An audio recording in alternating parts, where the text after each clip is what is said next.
Assalamualaikum warahmatullahi wabarakatuh. Perkenalkan, nama saya Tiara Destiarani dengan NRP 15/2024-135. Pada video ini saya akan melakukan audit keamanan pada mini server OpenEuler yang digunakan sebagai sistem monitoring untuk sistem IoT Smart Room. Tujuan audit ini adalah untuk memastikan bahwa server dalam kondisi aman, terutama dari ancaman akses ilegal melalui SSH. Adanya user mencurigakan, percobaan lain gagal, port jaringan yang terbuka, dan layanan yang berjalan di sistem. Dan di akhir juga, saya akan membuat file log audit sebagai dokumentasi dan memberikan rekomendasi keamanan berdasarkan hasil temuan. Yang pertama, membuat dan mengamankan SSH. Ini tujuannya memastikan akses jarak jauh aman dan terkendali. Pertama, saya akan memastikan SSH sudah terpasang dan berjalan di server Euler. Sini saya akan menginstalnya. Kita download dulu DNF.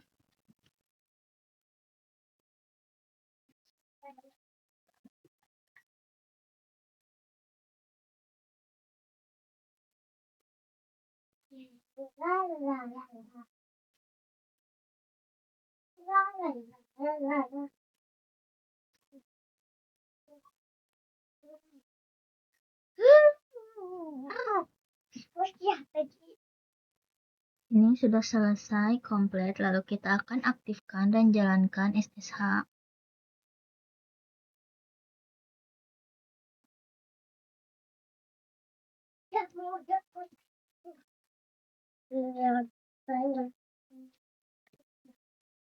Sudah, lalu kita akan jalankan.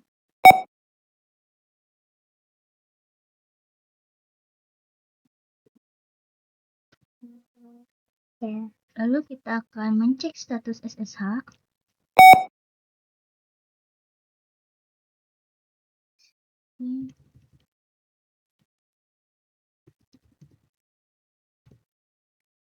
Nah, ini sudah tercek.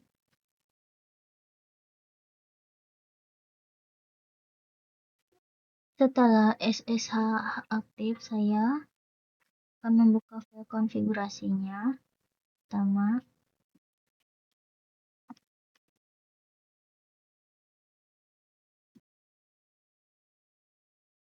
nah ini nanonya kita ubah permit root login-nya menjadi no.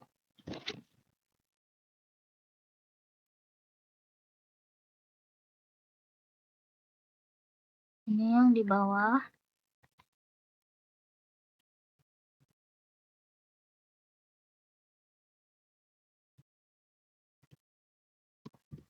Lalu password otentiknya jadi yes.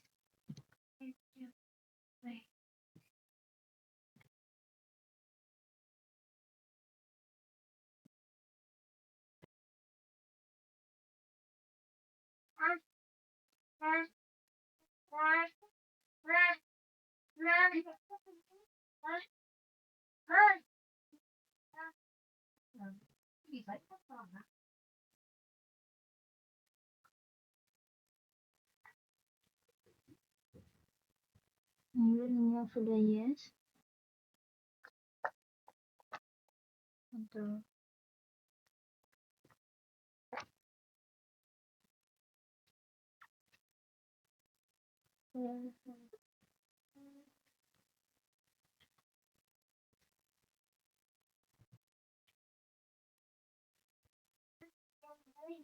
Lalu kita akan restore.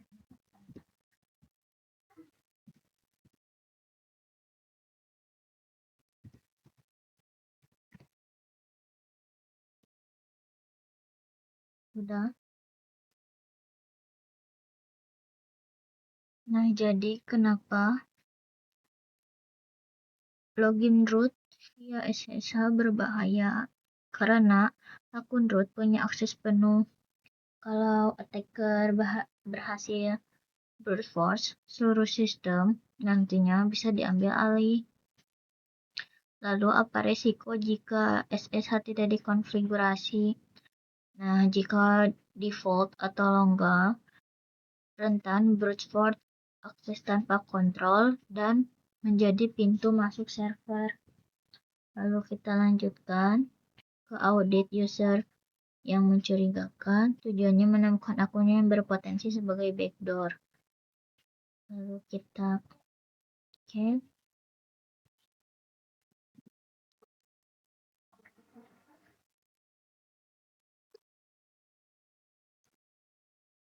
Press cek.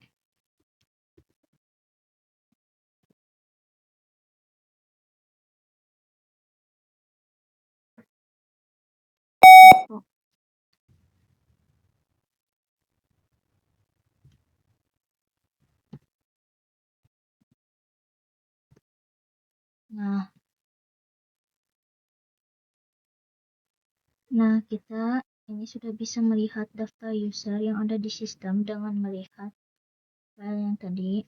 Lalu selanjutnya, saya juga akan memfilter user yang memiliki UID 1000 ke atas, karena biasanya itu adalah user normal yang bisa login.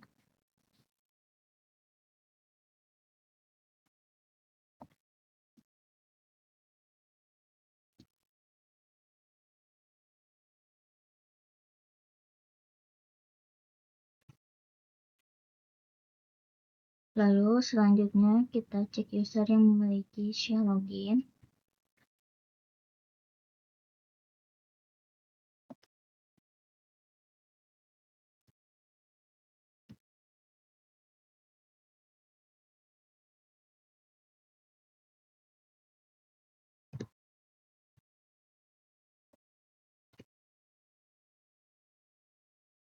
Nah, ini karena user dengan shell tersebut berpotensi memiliki akses login yang interaktif.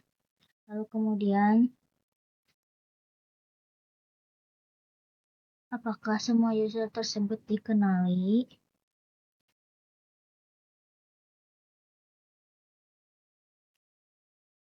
Tapi jika terdapat user yang tidak dikenali atau seharusnya tidak memiliki shell login, maka user tersebut dapat dicurigai sebagai akun backdoor atau celah keamanan. Lalu apakah user IoT seharusnya punya shell login? Seharusnya tidak, karena pada sistem IoT, user yang dipakai untuk menjalankan layanan atau aplikasi biasanya dibuat sebagai service account, sehingga tujuannya hanya untuk menjalankan proses tertentu, bukan untuk dipakai login secara interaktif oleh manusia. Selanjutnya kita akan langkah 3, hitung login gagal. Tujuannya mendeteksi indikasi brute force attack. Langkah praktiknya, kita akan lihat log keamanan.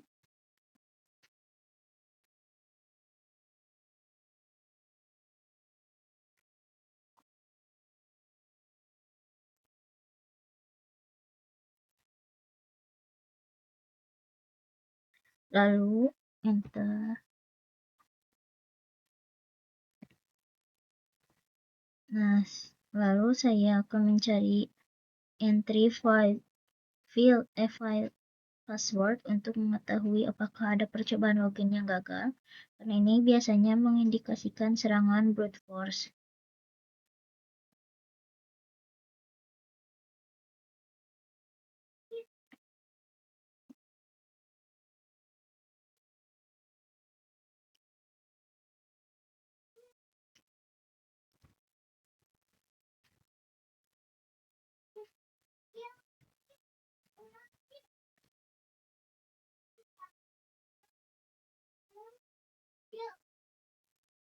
Lalu saya akan menghitung jumlah total percobaan login gagal.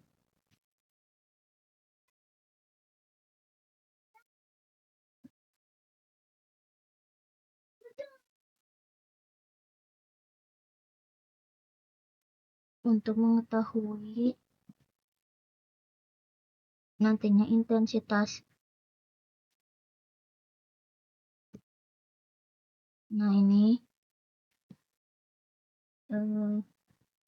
nol ya, karena nggak ada. Lalu identifikasi IP penyerang.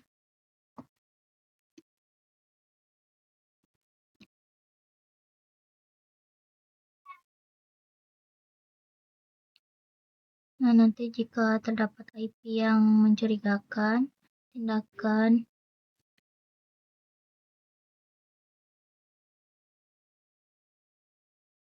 nanti itu tindakan yang bisa dilakukannya itu memblokir IP melalui firewall, memperkuat SSH dengan SSL key, membatasi akses SSH hanya dari jaringan tertentu, dan menerapkan mekanisme perlindungan seperti fail to ban bila tersedia. Selanjutnya kita cek port terbuka. Nah, di sini ada tampilkan semua port listening.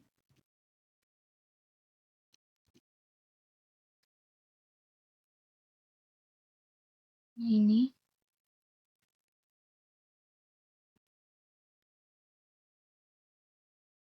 kan saya akan mengecek port yang sedang terbuka dengan perintah yang tadi. Lalu saya nanti itu akan mencatat port-port yang terbuka dan menganalisis apakah port tersebut memang diperlukan untuk server monitoring IoT Smart Room. Nah, prinsipnya ini semakin banyak port terbuka, semakin besar permukaan serangan atau attack surface. Jika ada port yang sebenarnya tidak diperlukan tetapi tetap listening, maka port tersebut bisa menjadi alur masuk bagi penyerang. Karena itu, port yang tidak relevan sebaiknya ditutup atau dibatasi dengan firewall agar server lebih aman.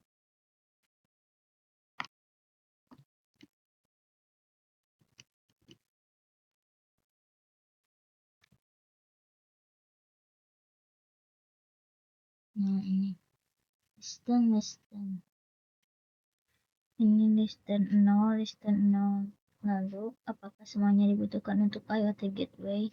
Tidak semua port yang terbuka selalu dibutuhkan untuk IoT Gateway. Lalu selanjutnya, cek service aktif. Tujuannya menemukan service yang tidak perlu dan beresiko.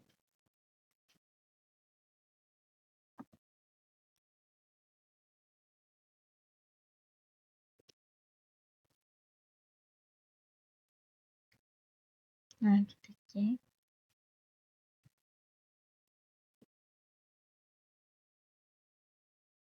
Nah, tujuan dari sistem lihat service yang sedang berjalan itu adalah untuk melihat apakah ada service yang tidak diperlukan untuk server monitoring IoT.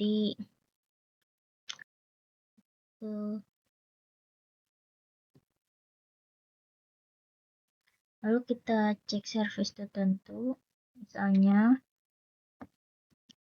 sistem CTL status Bluetooth. Nah, ini tidak ditemukan. Lalu alright.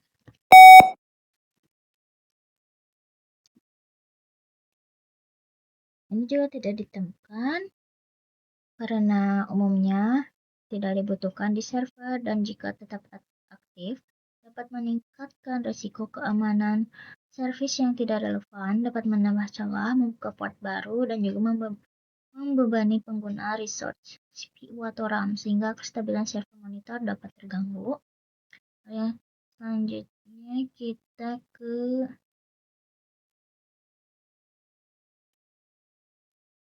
ini analisis mahasiswanya. Service apa yang tidak relevan untuk server IoT? Nah, service yang tidak relevan untuk IoT itu biasanya layanan yang sebenarnya lebih cocok untuk perangkat desktop atau perangkat dengan fitur tambahan, bukan untuk server. Contohnya bisa seperti Bluetooth, karena server IoT ini umumnya tidak memerlukan koneksi Bluetooth untuk menjalankan fungsi monitoring. Lalu dampak keamanan jika service tidak perlu dibiarkan aktif adalah server menjadi lebih rentan karena setiap Servis tambahan bisa membuka port atau menyediakan celah baru yang bisa dimanfaatkan penyerang. Nah, semakin banyak servis yang berjalan, semakin besar permukaan serangan atau attack surface, sehingga peluang eksploitasi juga meningkat, terutama jika servis memiliki atau kerentanan yang belum ditambah. Selanjutnya, kita ke simpan hasil log manual. Tujuannya untuk mendokumentasikan hasil audit keamanan. Kita buat ya.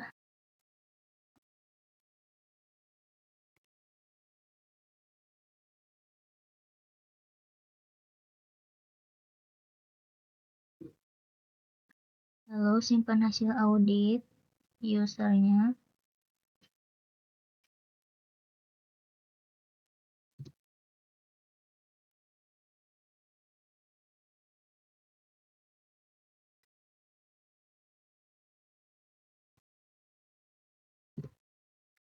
Lalu kita simpan hasil login yang gagal.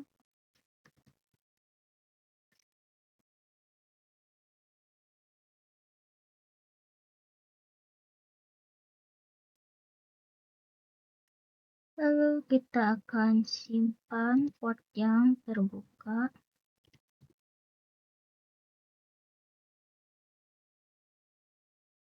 Lalu simpan service aktif.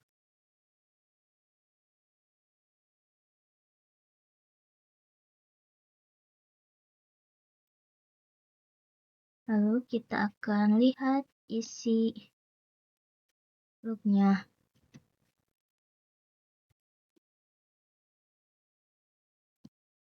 Nah, ini sudah muncul. Nah, nanti itu login itu berfungsi sebagai bukti bahwa audit telah dilakukan dan memudahkan evaluasi atau pengecekan ulang di masa depan nih. Tuh.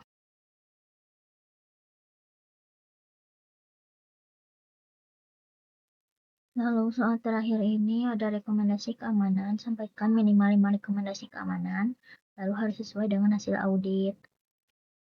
Berdasarkan hasil audit, rekomendasi pertama adalah menonaktifkan login root melalui SSH dengan mengatur permin logino agar akun root tidak bisa diakses langsung dari jaringan.